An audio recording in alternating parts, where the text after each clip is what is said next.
नमस्कार मित्रांनो, स्वागत आहे तुमचं श्रीमंतीचा कोडमध्ये. सुरू करूया दिनांक 1 जून 2026 चे मार्केट अनालिसिस. पण त्याआधी एक नजर टाकूया शुक्रवार दिनांक 29/5/2026 आपण केलेल्या ॲस्ट्रो टाइम आणि मार्केट अनालिसिसवर. डिग्री प्लॅनेट आहे ज्युपिटर आणि याचा टायमिंग आहे सकाळी 10:24 ते 11:30. हा वेळ आपल्यासाठी सर्वात महत्वाचा आहे. आता नीट समजून घ्या आपल्याला काय करायचं. 11:30 ही वेळ येईल तेव्हा मार्केट आपल्या एखाद्या महत्वाच्या सपोर्ट किंवा रेजिस्टन्सला असेल तर तिथून मार्केटमध्ये रिव्हर्सल किंवा पुलबॅक येऊ शकतो. त्यामुळे उद्यासाठी आपल्याला जवळचा आणि पहिला सपोर्ट असेल 23,830 चा स्विंग. जर हा सपोर्ट तुटला तरच मार्केट 23,750 आणि त्यानंतर थेट 23,600च्या मोठ्या डिमांड झोनकडे जाईल. वरच्या बाजूला 24,000 हा एक महत्वाचा सायकोलॉजिकल रेजिस्टन्स आहे. सेन्सेक्स 75,867 वर क्लोज झाला आहे. त्यासाठी 76,050 हा पहिला छोटा रेजिस्टन्स आहे. जर मार्केट उद्या गॅप अप उघडले आणि 76,050च्या वर टिकले तरच 76,200चा टार्गेट मिळेल.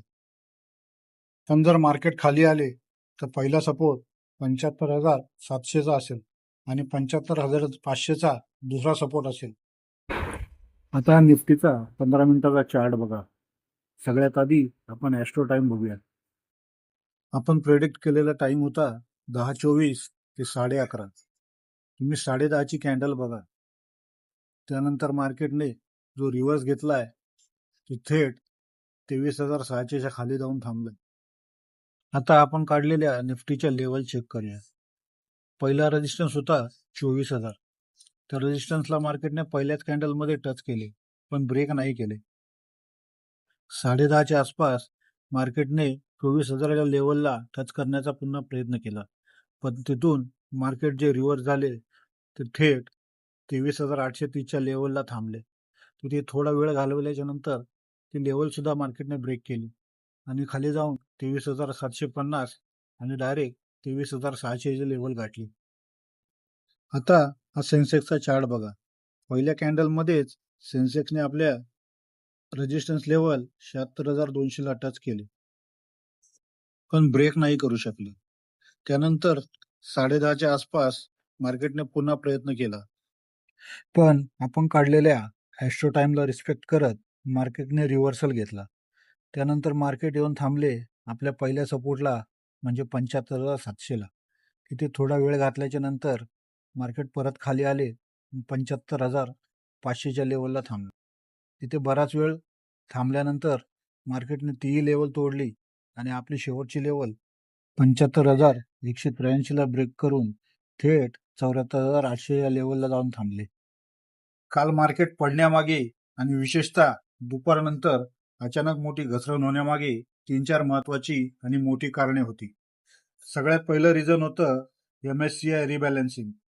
दुपारनंतर मार्केट अचानक जास्त खाली येण्याचे सर्वात मोठे टेक्निकल कारण म्हणजे MSCI रिबॅलन्सिंग म्हणजे मॉर्गन स्टेनली कॅपिटल इंटरनॅशनल इंडेक्सची रिबॅलन्सिंग होती.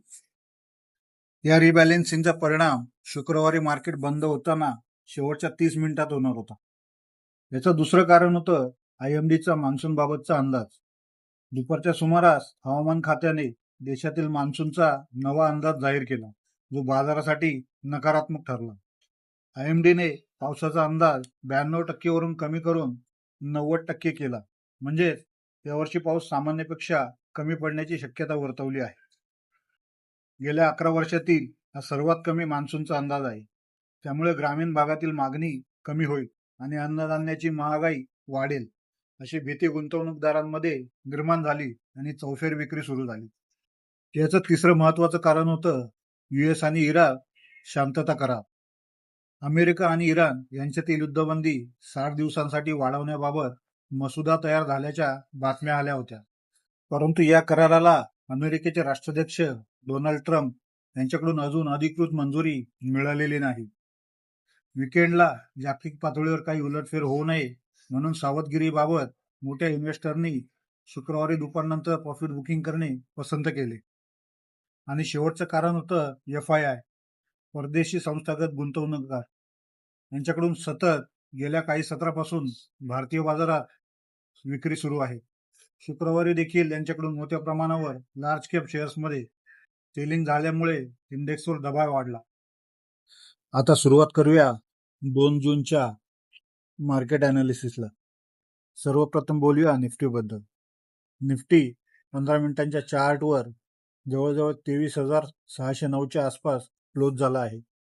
चार्टमध्ये स्पष्ट दिसतंय की वरच्या लेवलवरून एक तीव्र सेलिंग प्रेशर पाहायला मिळालं. जर निफ्टीने 23,500चा सपोर्ट ब्रेक केला तर आपल्याला अजून मोठी घसरण पाहता येऊ शकते. पण जर मार्केट इथे सस्टेन होऊन वर गेलं तर 23,800चा पहिला मोठा रेजिस्टन्स असेल. आता वळूया बँक निफ्टीकडे. बँक निफ्टीमध्ये सुद्धा 15 मिनिटांच्या चार्टवर अगदी निफ्टीसारखाच पॅटर्न पाहायला मिळतोय. बँक निफ्टी 54,364ला क्लोज झालाय. खाली 54,000 हा एक महत्वाचा सायकोलॉजिकल सपोर्ट आहे. जर हा सपोर्ट तुटला तर बँक निफ्टी थेट 53,600 ते 53,200च्या दिशेने जाऊ शकतं. वरच्या बाजूला जोपर्यंत 54,800 पार होत नाही तोपर्यंत नवीन तजी करणे थोडे रिस्की ठरेल. आता जरा मोठ्या चित्रावर नजर टाकूया. हा सेन्सेक्सचा 1 तासांचा चार्ट आहे. इथे तुम्हाला दिसेल की मार्केट काही दिवस एका रेंजमध्ये किंवा वरच्या दिशेने जात होते, पण 1 जूनच्या सुरुवातीलाच हा एक मोठा रिव्हर्सल आला आहे.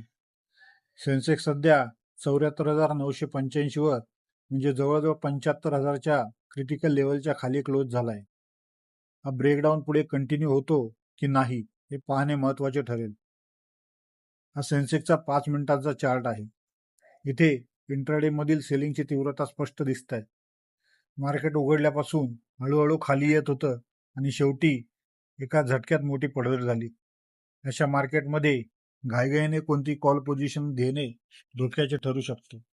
सेल ऑन राईजचा म्हणजेच मार्केट थोडे वर आले की सेलिंगची संधी शोधण्याचा हा काळ असू शकतो.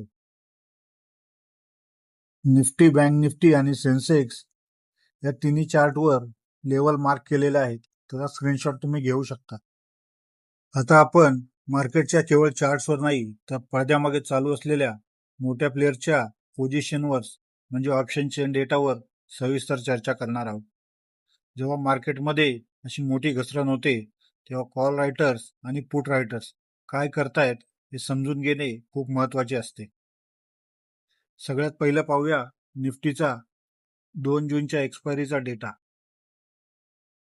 मित्रांनो, जर तुम्ही पाहाल तर 23,700च्या स्ट्राईकवर तब्बल 42.9 लाख आणि 24,000च्या स्ट्राईकवर 67.9 लाख शेअर्सची भर पडली आहे. कॉल साईडला एवढ्या मोठ्या प्रमाणात झालेली वाढ ही स्पष्ट दर्शवते की बड्या ट्रेडर्सनी वरच्या लेवलला प्रचंड कॉल रायटिंग केली आहे. त्यांना मार्केट इथून वर जाण्याची शक्यता फार कमी वाटते. या उलट पुट साईडला 23,800 आणि 23,900 वरून पुट रायटर्स आपली पोझिशन सोडून पळाले आहेत, ज्यांना आपण पुट अनवाइंडिंग म्हणतो. हा अत्यंत मंदीचा संकेत आहे. आता वळूया बँक निफ्टीकडे. बँक निफ्टीमध्ये 55,000च्या स्ट्राईक प्राइसवर कॉल साईडला 1.7 लाख आणि पुट साईडला 0.5 लाख ओया चेंज दिसतोय. एकूण ओपन इंटरेस्ट पाहिला तर 55,000 वर 8.9 लाख कॉल रायटर बसलेले आहेत. खालच्या बाजूला 54,000च्या स्ट्राईकवर 10.3 लाखचा सर्वात मोठा पुट ओया आहे. म्हणजेच मोठ्या प्लेअरच्या मते बँक निफ्टीसाठी 54,000 हा एक अत्यंत मजबूत सपोर्ट आहे आणि 55,000 हा एक कडक रेजिस्टन्स आहे. जोपर्यंत या दोन लेवल ब्रेक होत नाही तोपर्यंत बँक निफ्टी याच रेंजमध्ये खेळू शकतो. आता सर्वात शेवटी सेन्सेक्सचा 4 जूनच्या एक्सपायरीचा डेटा पाहूया. 75,000च्या सायकोलॉजिकल स्ट्राईकवर पुट साईडला जवळजवळ 3.3 लाखांचा ओआय आहे, तर कॉल साईडला 1.5 लाखांचा ओआय आहे. म्हणजे या घसरणीनंतरही पुट रायटर अजूनही 75,000 वर टिकून आणण्याचा प्रयत्न करत आहेत. मात्र वरच्या बाजूला 76,000च्या स्ट्राईकवर तब्बल 10.3 लाखांचा अवाढव्य ऑल ओपन इंटरेस्ट तयार झाला आहे. याचा अर्थ सेन्सेक्ससाठी 76,000 पार करणे आता नजदीकच्या काळात अत्यंत कठीण असणार आहे. आता बघूया आजच्या व्हिडिओतील सर्वात महत्वाचा भाग म्हणजे ॲस्ट्रो टाइम. सोमवार दिनांक 1 जून 2026 साठी ग्रहांची स्थिती मार्केटबद्दल काय सांगते. 1 जून साठी सगळ्यात महत्वाचा ग्रह असणार आहे मार्केटसाठी चंद्र.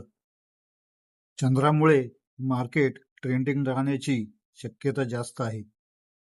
म्हणजेच जर मार्केट अप ट्रेंड मध्ये असेल तर अप ट्रेंडच राहील आणि डाऊन ट्रेंड मध्ये असेल तर डाऊन ट्रेंड मध्येच राहील.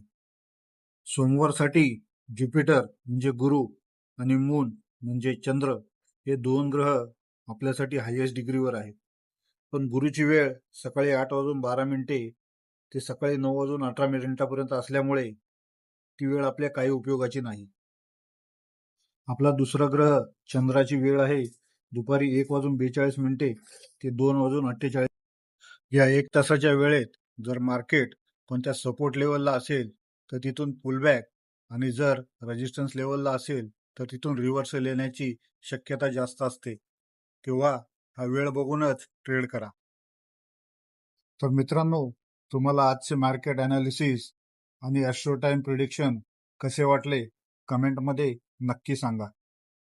पुन्हा भेटूया उद्या सकाळी 6:30च्या FI आणि DIIच्या डेटासह प्री मार्केट अनालिसिसच्या व्हिडिओमध्ये. तोपर्यंत श्रीमंतीच्या कोड चॅनलला लाईक, सबस्क्राईब आणि शेअर करा. धन्यवाद.